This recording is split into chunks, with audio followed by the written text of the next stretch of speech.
Passion de notre Seigneur Jésus-Christ selon saint Luc. Jésus sortit du cénacle. Suivant son habitude, il se dirigea vers le mont des Oliviers. Ses disciples l'accompagnèrent. Arrivé à cet endroit, il leur dit : « Priez pour ne pas entrer en tentation. » Lui-même s'éloigna à la distance d'un jet de pierre, et il se mit à genoux pour prier. « Père, si vous le voulez, éloignez de moi ce calice. Pourtant, que ce ne soit pas ma volonté qui se fasse, mais la vôtre. » Un ange du ciel lui apparut pour le réconforter. Engagé dans cette lutte intérieure, il pria avec plus d'insistance encore, et sa sueur, avec des gouttes de sang, coulait jusqu'à terre.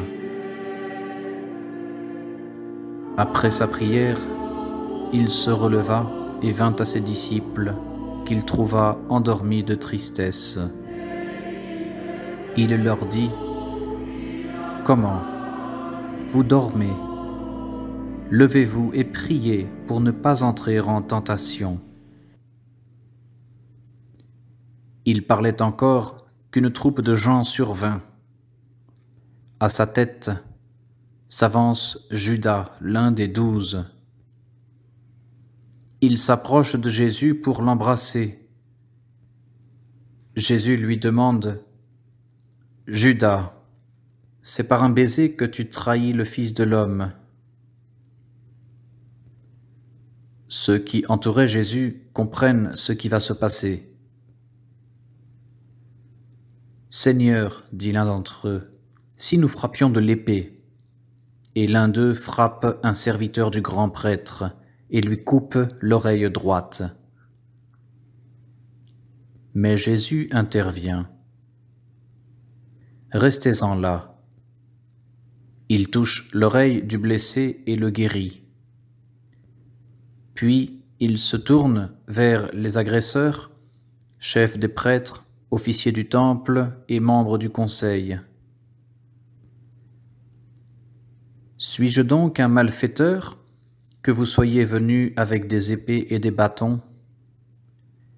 J'étais tous les jours parmi vous dans le temple, et vous n'avez pas mis la main sur moi. Mais voici votre heure maintenant, et le triomphe des ténèbres. » Ils s'emparèrent de lui et l'emmenèrent à la résidence du grand prêtre, et Pierre suivait de loin.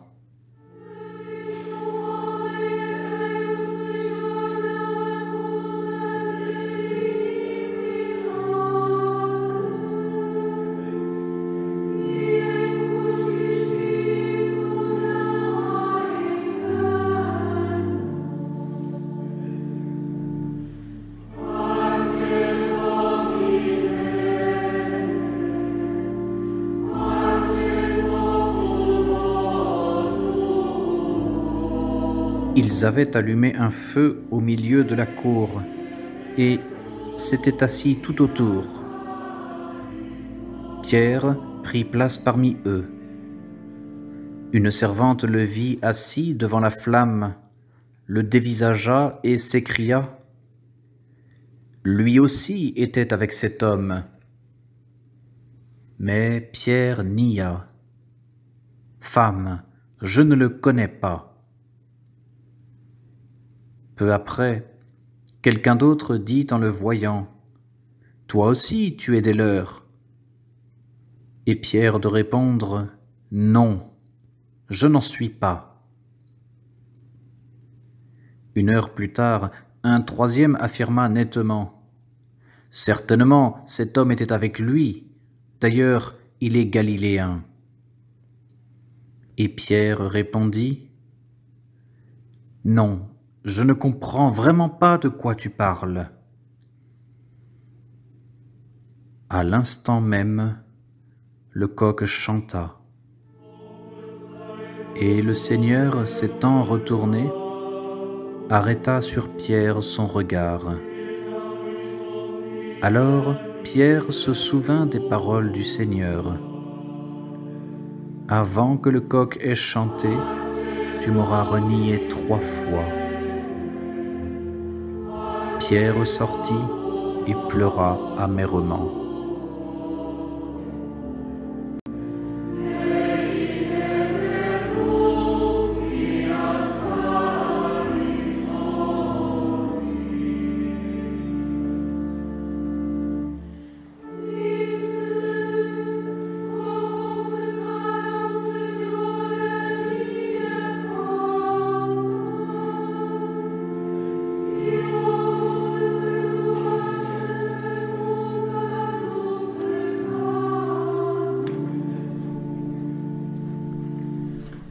Les hommes qui gardaient Jésus le maltraitaient et s'en amusaient.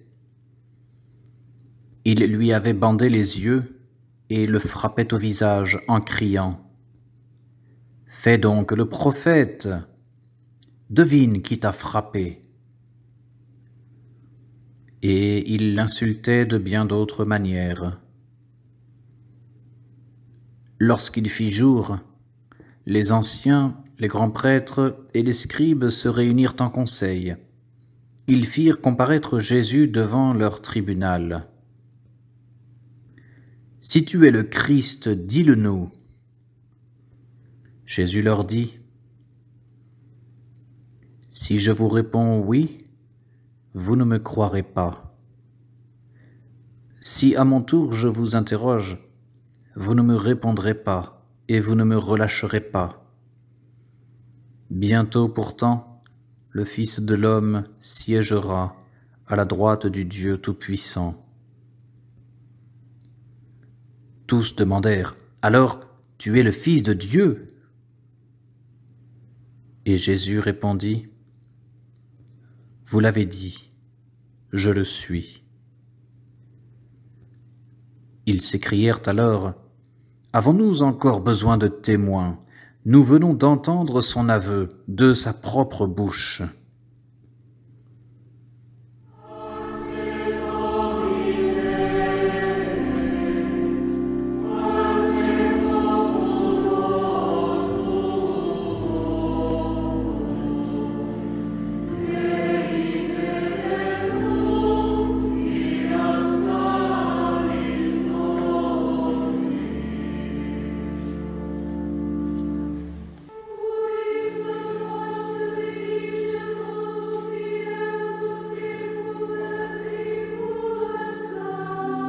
La séance fut levée et on le conduisit devant Pilate. Là, ils formulèrent cette accusation. « Nous avons constaté que cet individu mettait le désordre dans notre nation. Il défend de payer l'impôt à César et se prétend Christ et roi. » Pilate l'interrogea.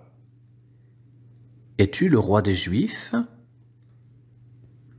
Et Jésus répondit, « Oui, je le suis. »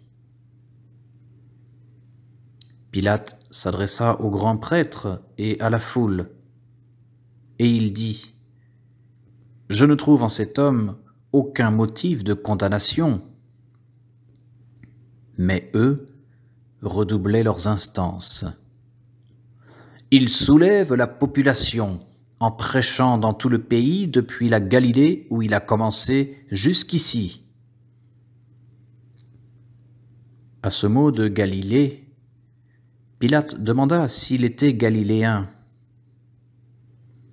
Après s'être assuré qu'il relevait de la juridiction d'Hérode, il le fit conduire devant celui-ci, car Hérode se trouvait également à Jérusalem pour ses jours de fête.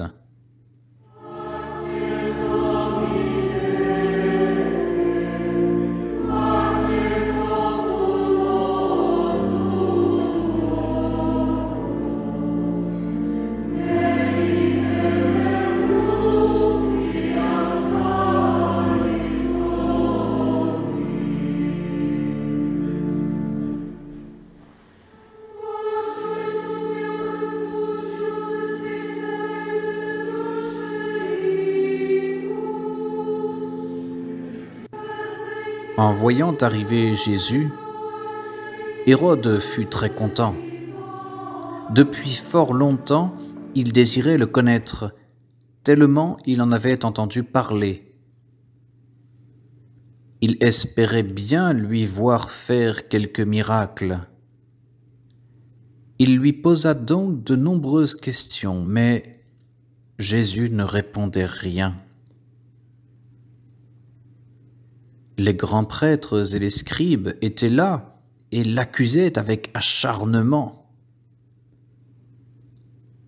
Hérode et ses gardes le traitèrent avec mépris.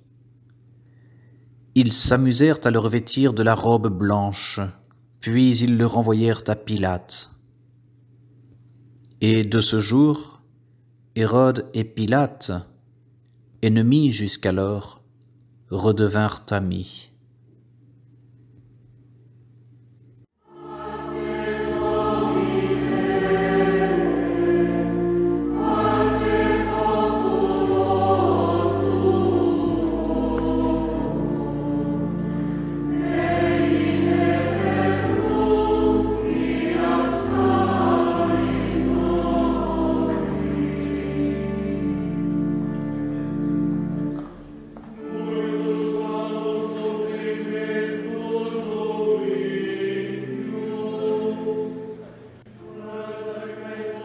Pilate de nouveau fit venir les grands prêtres, les notables et la foule. Et il leur dit : « Vous m'avez amené cet homme sous prétexte qu'il agitait le peuple. Je l'ai interrogé devant vous et je ne trouve en lui aucun des crimes dont vous l'accusez. Hérode non plus, puisqu'il nous l'a renvoyé. Il n'y a donc rien en lui qui mérite la mort. Par conséquent, je vais le faire flageller, puis je le relâcherai. » Mais à l'occasion de la fête de Pâques, Pilate était tenu de leur libérer un prisonnier. Ce fut une clameur générale. « À mort cet homme! Rends-nous Barabbas !» Barabbas avait été incarcéré pour assassinat au cours d'une émeute survenue dans la ville.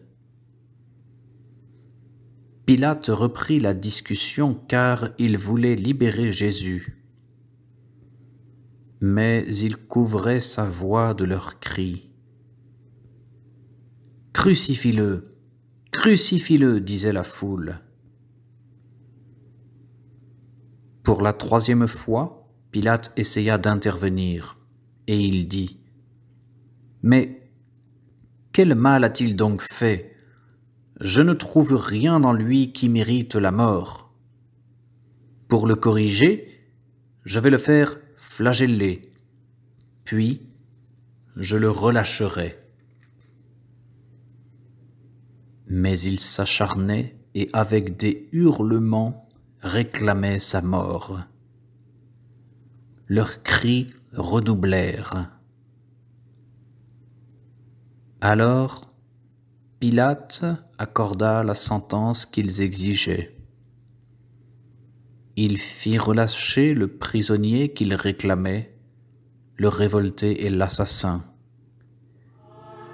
Quant à Jésus, il le leur abandonna.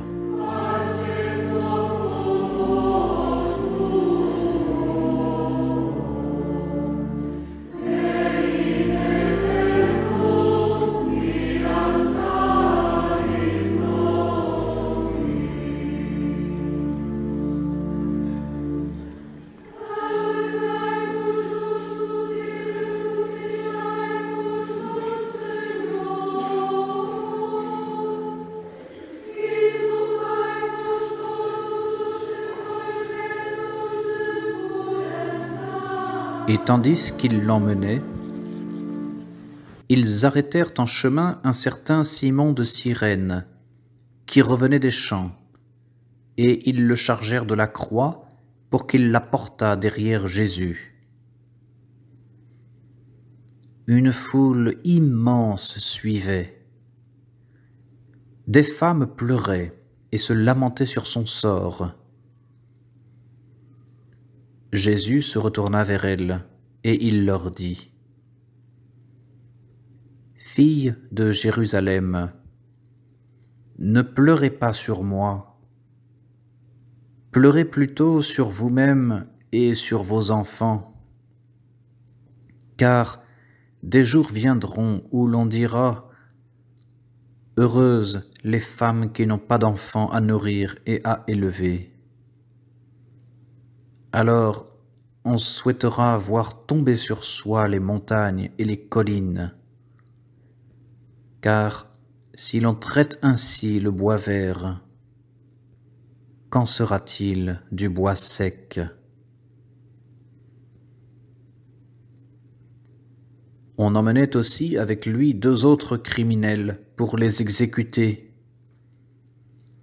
Arrivés au calvaire, on le mit en croix, ainsi que les malfaiteurs, l'un à droite, l'autre à gauche.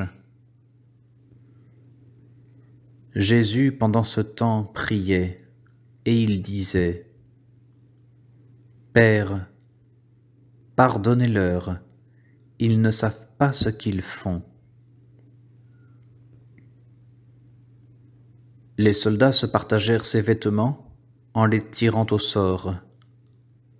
La foule restait là à regarder, et les chefs des prêtres ricanaient, et ils disaient : Il a sauvé les autres, qu'il se sauve lui-même s'il est le Christ, l'élu de Dieu. Les soldats eux-mêmes se moquaient de lui. S'approchant pour lui présenter une boisson amère, il disait : Si tu es le roi des Juifs, tâche donc de sortir de là. Au-dessus de sa tête était placée cette inscription en grec, en latin et en hébreu : Voici le roi des Juifs.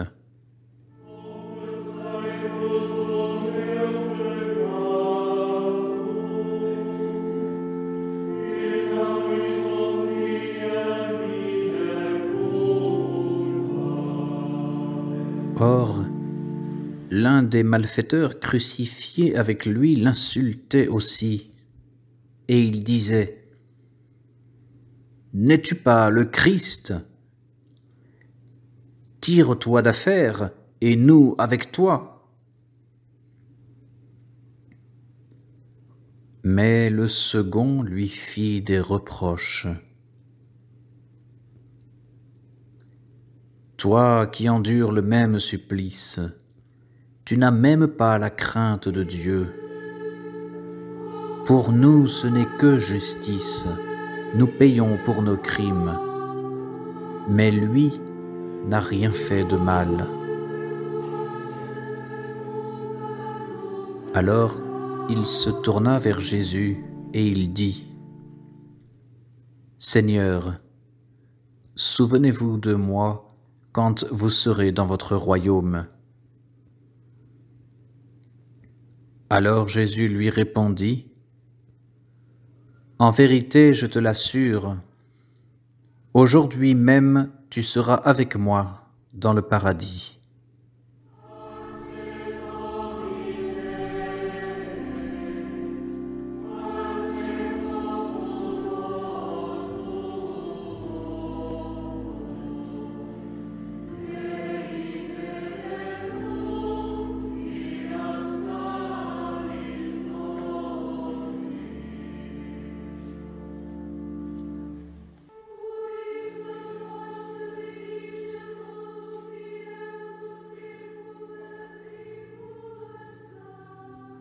Il était environ la 6e heure, et toute la terre se couvrit de ténèbres, jusqu'à la 9e heure.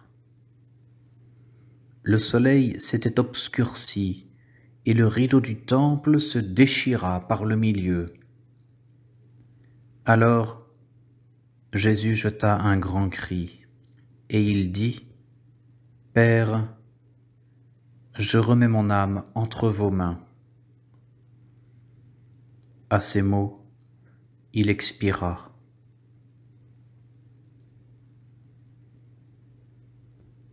À la vue de ce qui s'était passé, le centurion rendit gloire à Dieu, et il dit, « Vraiment, cet homme était un juste. »